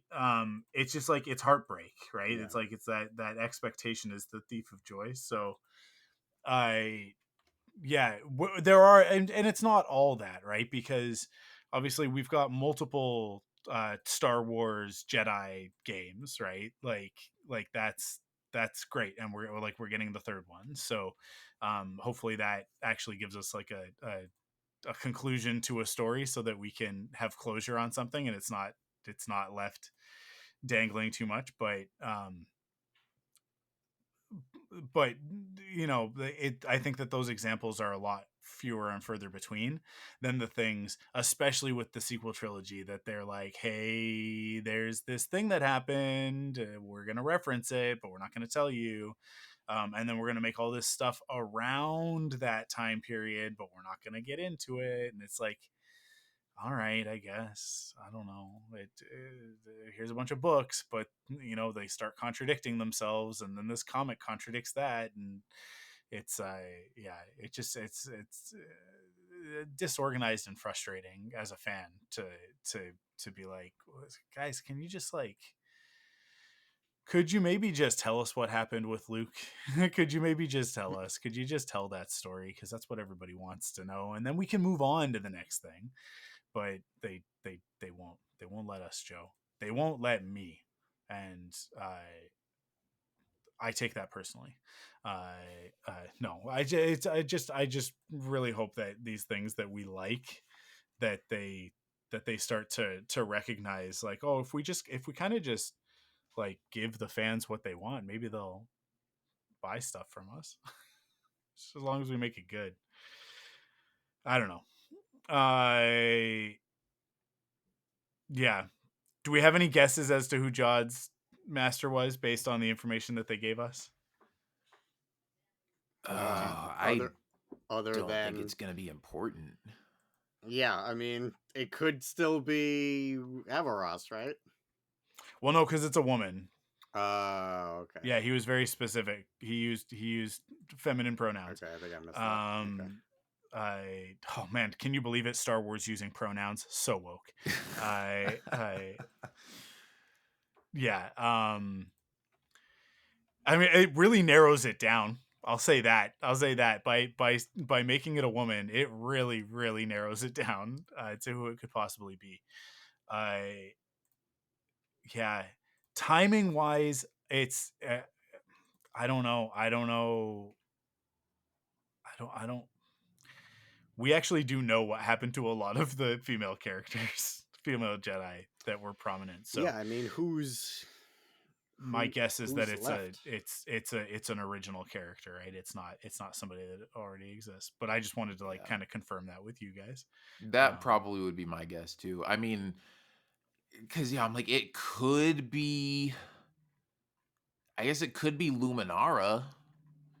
If she moved on after Barris, yeah. Well, because Barris would have still been imprisoned at that point. Yeah. And so if this could be Luminara before she got captured by the Inquisitors and used as bait for all these other Jedi. But does Shakti have an official canon death? Because she's had like 87 deaths, but like, No. is there a canon one yet? I believe that currently canon treats the deleted scene from Revenge of the Sith as what happened. Yeah, but which one? Yeah, true. Because there's the one where Anakin. Because they just shot her on a green screen getting stabbed, and they used it for Grievous and for Anakin. Yeah, I think the Grievous one. I think the Grievous one, because I think like that ties into the Clone Wars micro series. Hell yeah, more, right? I'll take that. I think it's a little bit more supported than the Anakin one. I don't know. That's my guess. Like that's kind of how I feel about it. The Force Unleashed is not canon at all. So that's not. You know what? Hold on. Keep this going. Yeah, okay. I'm gonna quickly look something up on Disney Plus. You quickly look it up. I'm having a memory that I might be answering my own question. Shakti, maybe, I don't know. Luminara actually kind of makes sense, right? Because if we placed it in time, it's in the midst of the Clone Wars, so that's how she can kind of get away with it, right? Meaning that like he's too old to be taken on as a Padawan, but she does it anyways because it's the Clone Wars and you can't really like, there's so much chaos already that, and then the description of her being sort of like as ragged and all of that as he was makes sense, because if this is in the wake of Barriss betraying the Jedi and the Republic, like what spiral does that send Luminara on, right? Like what path does she go down as a result of having failed Barriss in that way? Well, yeah, but I think not even that she took him on during the Clone Wars, but that he was found after Order 66 by a Jedi who was on the run. He'd be too old. He'd be way too old, right? Because we did the math on it. If he's even within like 5 years of Jude Law's actual age, he would be in his 20s by the end of Order 66, right? So I think they might be stretching it a little bit. Yeah, but like I just that's where I think if if you fudge the age a little bit and he's a little bit younger than his actual age, right? Like let's say the character is younger than Jude Law, because Jude Law I think when we looked, I think he's 51. So if like we say that he's like somewhere in his early 40s, then I think that you can then in the midst of the Clone Wars, in the like in the middle of the Clone Wars, put him at around the age of these kids, which is like between 10 and 12, right? Yeah. Um, which So if then it's puts him shortly at after that, in the very early days of the Empire, he still could have been like in his early teens. yeah. But that's I just like I it can't to me it's like it can't have happened before. I don't think that any of the Jedi Order knew that this happened. I like that to me is maybe what I'm getting stuck on is that and I know I just said that like in the midst of the chaos of the Clone Wars that they would allow it or whatever. I think maybe there's a component here of like he like because he doesn't consider himself a Jedi. I don't think that he ever stepped foot in the temple. Like I that would be my instinct on this character is that like this was a completely like off the books rogue thing that happened. And hence him being the type of character that he is. And a really great example of it. But like the other component of it is that like it I think it needs to have been a short amount of time. He can't have learned very much because his power is obviously very limited.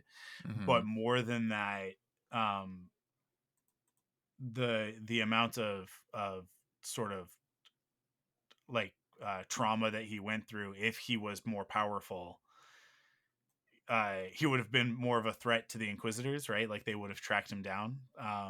And he would have turned to the dark side, which I don't feel that he has turned to the dark side, right? He is definitely a conflicted character, but there are multiple occasions where he could have murdered these people and he didn't, right? Like he intentionally missed when he shot at Fern and her mother. There's no like he like if he wanted to kill them, he would have, right? If he wanted Yeah. to kill Fern, he would have.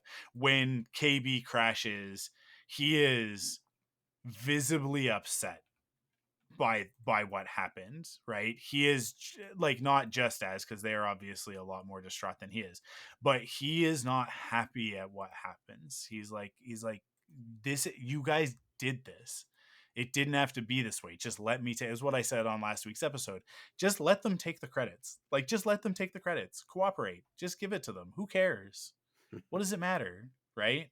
Um if they had sort of just like not fought with them, what maybe things that would have gone differently. And that's his perspective, right? I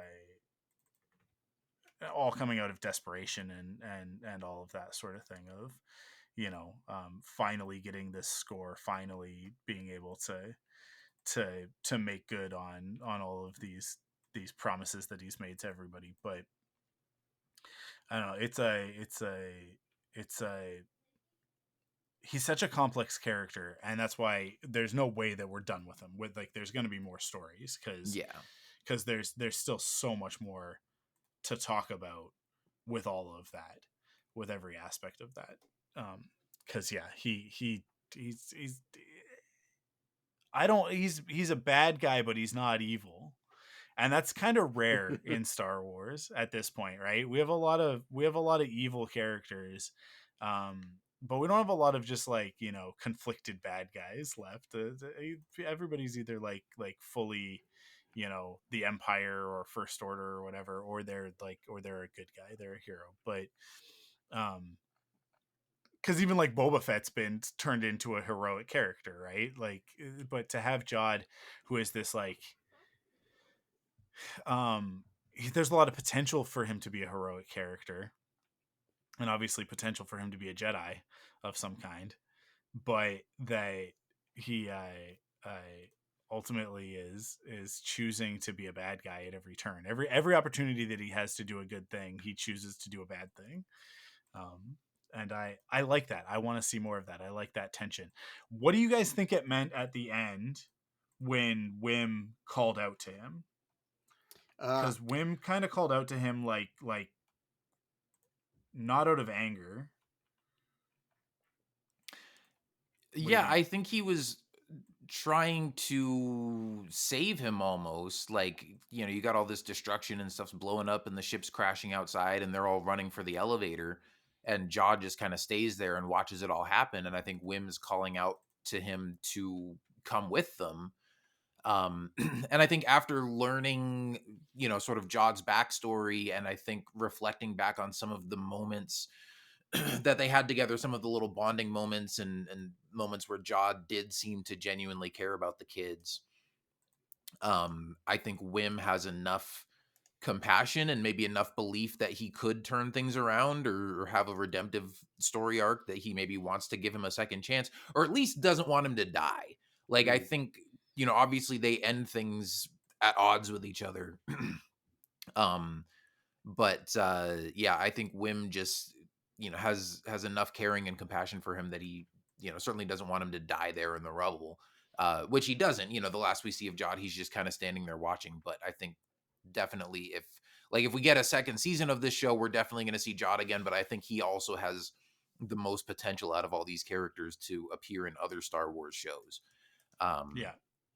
And but yeah, I really like that about him too, that he's like, he certainly is the antagonist of this show, but I wouldn't, necessarily classify him as a bad guy, or like you said, he's not evil. He's just kind of out for himself. I think he's in that sort of middle ground of, scoundrels like Hondo that are just out for themselves. And sometimes they're good guys, sometimes they're bad guys, depending on the story and depending on what benefits them and who they're up against.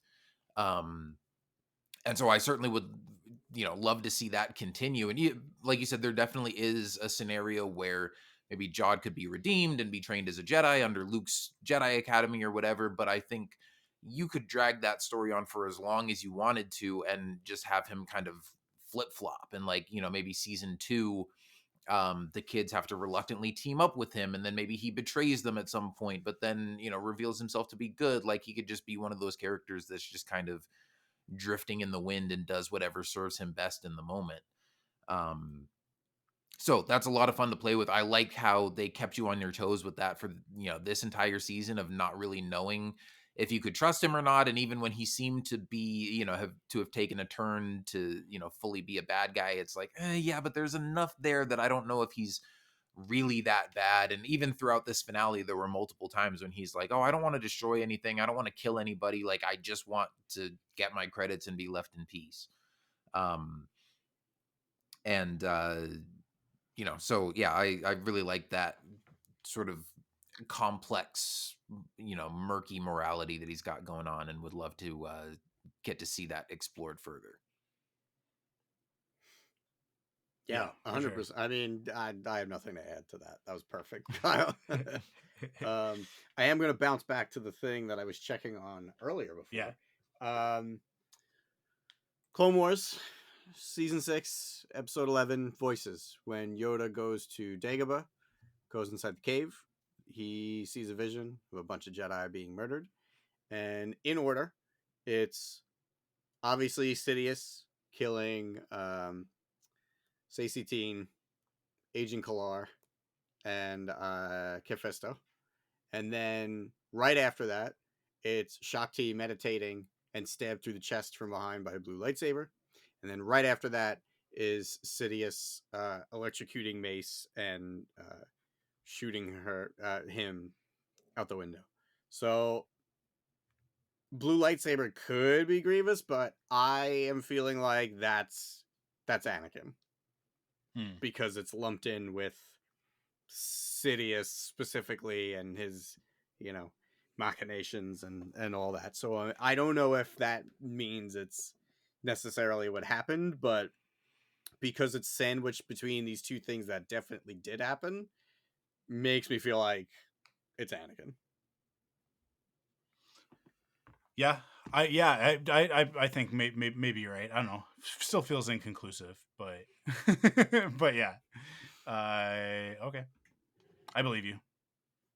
Educated guess. We'll go. Educated We'll guess. go with that. Inconclusive. We'll go with that. Educated guess. Yeah. Hypothesis. Cool. I think we did it. We did it. I think we can call that an analysis, a recap of the episode.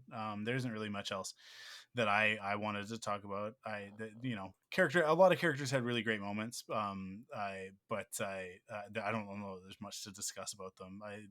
Wim's dad has the great, what is it? He's like a level 7 There's a son. systems. You're talking to a level 7 systems coordinator. Get the bike. Yeah, get the bikes. What a flex. It's so great. It's a great moment because he's so reluctant up until that point, and then he has that great hero moment. The episode's full of all sorts of great stuff like that. But I think we talked about the stuff that required discussion. How many pirates do you think survived that crash? Lots, right? I think lots. Yeah, probably. Some of them didn't even get back on the thing, right? Yeah. I feel like this show went out of its way just being kind of more kid friendly to like show a lot of people not dying. Yeah. Even when the pirate ship shows up over at Atten and they start firing and there's explosions going off, and I was like, oh dang, they're actually killing people. And then Jod is like on the comm talking to the pirates and he goes, oh, don't injure too many of them. And I'm like, oh, so maybe they're not actually killing people. I don't know. We need them intact to run our mint. Yeah. Jod obviously hasn't done the economics course required to understand that what we talked about in the previous episode, like the number of credits present on that planet, if they all entered if they all entered circulation, it would devalue all of it.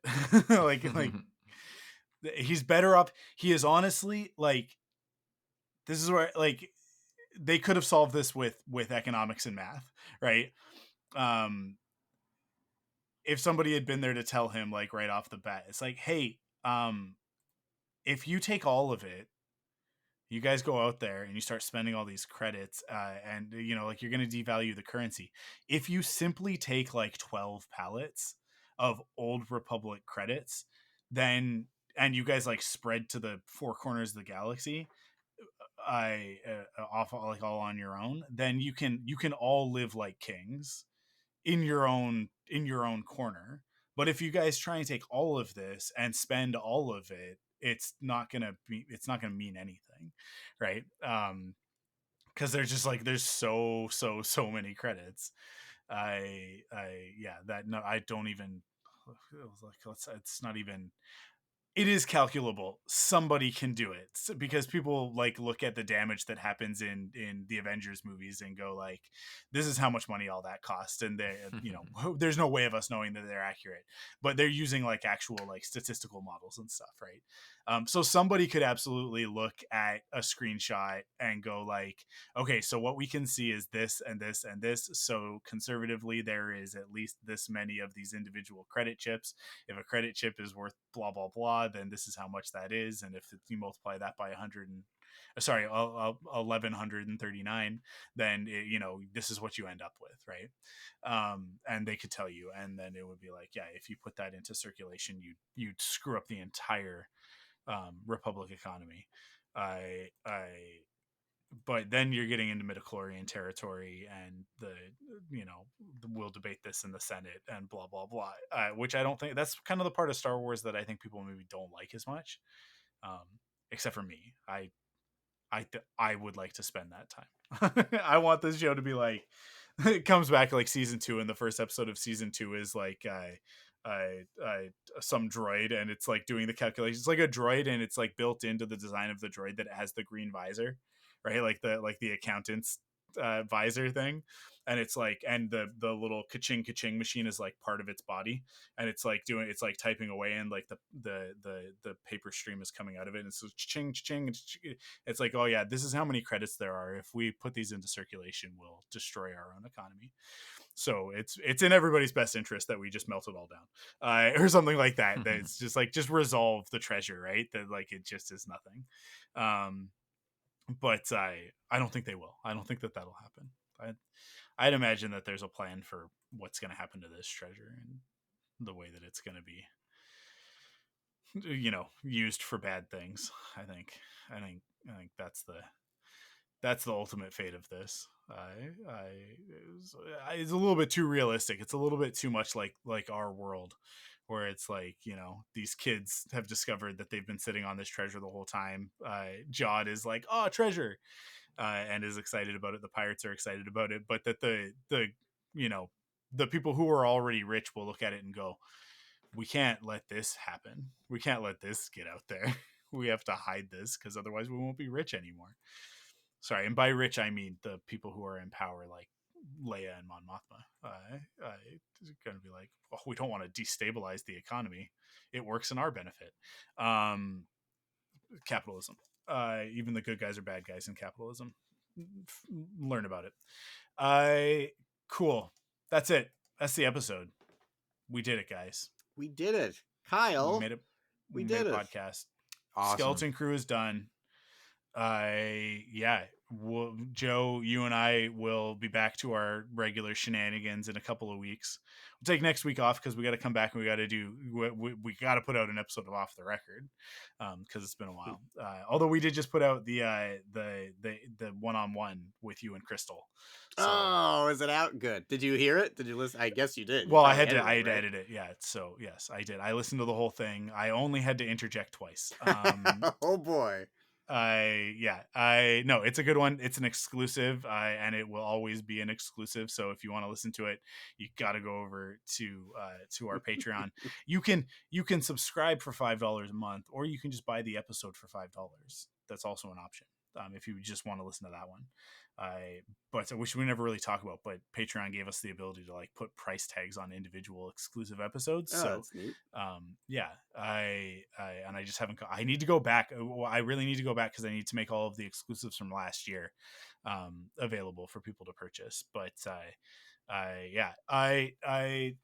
we didn't really talk about it very much last week. I think maybe we mentioned it, but I'll mention it again. That it's this month is the 10-year anniversary of ThunderQuack. So, we got some exciting stuff going on over on the Patreon and whatever. It's not as big as last year when we did the pledge drive, but there'll be a few exclusive episodes of things out this month as part of that. And everybody who supports us over at Patreon is getting that stuff. So thank you to everybody who supports us on Patreon. And if you want to, you can go to patreon.com/ThunderQuack and you can do that. And get early episodes and other bonuses and that sort of thing. That's it. That is it. Thank you guys for listening. Kyle, you want to plug anything before we go?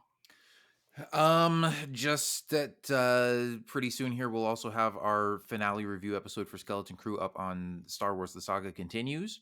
Mm-hmm. So you can check that out if you want to hear me and Tim talking more in depth about the episode. And then, I don't know. We took a pretty long break after the Acolyte, so I don't know how soon we'll be back with more Star Wars stuff. It always kind of depends on the news and what's going on. But, we're always having fun Star Wars discussions over there, too. So you can check that out. That's about all I've got. Awesome. And Joe, what do you got? You got anything you want to plug? I'll plug the same thing as last time. Tina and I will be some of the signing artists in Epcot Center in Disney World in just a few short weeks. It's coming up pretty quick. We are signing for Epcot's Festival of the Arts in the little Acme Archive section in the Japan Pavilion. If you pick up any of our prints, we are happy to sign them because those prints ship out of California, so we don't actually sign them before they go out. But this is the perfect opportunity. If you're interested in any of our prints, we will be there along with artist Candace Daly from February 7th to February 10th. It's a Friday to a Monday, so if you're going to the Festival of the Arts, stop by and say hello. Even if you're not buying something, just say Michael Cohen sent you. Awesome. That's cool. I wish I could go to Epcot to bother you. And I can't go anywhere. I would just have to listen to it all the time. You just have to take it. Awesome. Well, that's it. That's it for everything. Cool. You know what? I'll plug something too. I actually have something to plug. Oh, you can do it. Because I can talk about it now. I kind of hinted at it last week, but it's officially out there now. So, I am doing. So it's it's a learn by play quick start for a role playing game called Stillfleet, which is this awesome sci-fi kind of grimdark political satire role-playing game. It's like think D&D, but it's in space in the future, but also kind of like the past. Full of lots of really weird concepts. The whole thing about Stillfleet is that it kind of turns on how absurd and I, weird it is. So if you took all of the weirdest stuff in Star Wars and you put it together, with all of like the weirdest stuff from like Hitchhiker's Guide, but you made it kind of like, uh, gritty and dark in a satirical way, in the same way that like the original Ninja Turtles comics did, like sort of making fun of Frank Miller. That's what Stillfleet is. So we're doing it's sort of like this one-off book that is everything that you need in order to play the game. um at And it'll be at like a nice low price point. So when it launches on BackerKit in March, as part of they've got an event called Pocketopia. And to make sure that you don't miss the launch, go to stillfleet.com. So it's still like stillfleet.com/enter. The book is called Enter the Nostalgiatron. We've taken the setting of Stillfleet, which, as I said before, is usually very like grim dark and almost kind of like serious hard sci-fi. Even though it's absurd and ridiculous and weird and fun, we've taken it and we've really like focused in on the fun part because it's my art throughout the book. So it's very Saturday morning cartoon inspired. So just kind of think Ninja Turtles in space. And that's what it is, because we've got all these weird alien species. So we put together 4 pre-generated characters that you can play as. You can also, the great thing is you can go on the Stillfleet website and you can just randomly generate a character. They've got a random character generator. And you could use that character instead if you wanted to, or you can use our pre-gens. And it's complete with a full adventure for you to play through. Which the Nostalgiatron is this future nano machine spaceship that can basically conjure any setting imaginable, and the insane maniac that is in charge of it is obsessed with Saturday morning cartoons from the 80s and the 90s. So he has basically used it to build playsets that you would imagine, like, from commercial breaks in that time period, that you then play through as your character. And so it's a whole adventure designed around that. He's got his own, he's kind of a Shredder type character, but he's got his own Bebop and Rocksteady that are your nemesis that you have to fight. And it's all inspired by that era of Saturday morning cartoons. And it's awesome. It's super fun. It's got all the rules that you need in order to start playing the game, and get into it. And then if you want to, from there, you can check out the rest of Stillfleet and go deeper, as you can with like any tabletop role playing game. But I'm super excited about it. I've designed a lot of um, the actual mechanics of what's happening in it as well. It's obviously built on an existing system, but like putting together the adventure module stuff with Wythe, who is the creator of Stillfleet. He did the heavy lifting on that stuff because he knows the system obviously a lot better than I do. But yeah, it, like, not only did I draw stuff for it, but these are also like a lot of my ideas in terms of story and that sort of thing. It's been a really awesome collaboration, and I'm really excited that it's now finally out in the world. We've been working on it for more than a year, so it's been a thing that I've kind of like dropped hints and little teases here and there as we've been like, oh, I think we're ready to start talking about it. But it's coming up in March now. The crowdfunding is in March, so we're heads down and really focused on it. Now that the finish line is approaching very quickly. So expect a lot of that if you follow me on social media, on my art accounts. You're going to see a lot from Enter the Nostalgiatron and from Stillfleet over the next 2.5 months leading into that. But yeah, stillfleet.com/enter, and that'll take you to the backer kit page where you can sign up for the updates for when it goes live, and then you can jump in there. We will have incentives for the first 48 hours, like for people who back in the first 48 hours. So yeah, knowing when it goes live is going to be very important. You don't want to miss it. There's going to be some really, really cool stuff. Yeah, I guess that's about it for now. I'll talk more about it as we get closer as well. And actually why this is going to be on Perfect 10 in March in the lead up to it. So if you're a listener to Perfect 10, then you'll no doubt hear more about it there. And I'm going to be on his podcast, Why We Roll, which is about tabletop role-playing games, talking about it. So look forward to that stuff in March as well. I think that's it. I got to work on my elevator pitch and get that down to a little bit more succinct thing. But I'll put it this lot. way: everything you've shown me looks awesome. You've done really, really awesome work. It's hard to describe it on a podcast. You kind of just got to see it. You gotta right? And then it'll all start to make sense. But yeah, I'm super excited about it. We've been putting together some really, really fun stuff that if you like the stuff that I talk about on podcasts, then this is very much informed by all of that. So I think this audience will be down for it.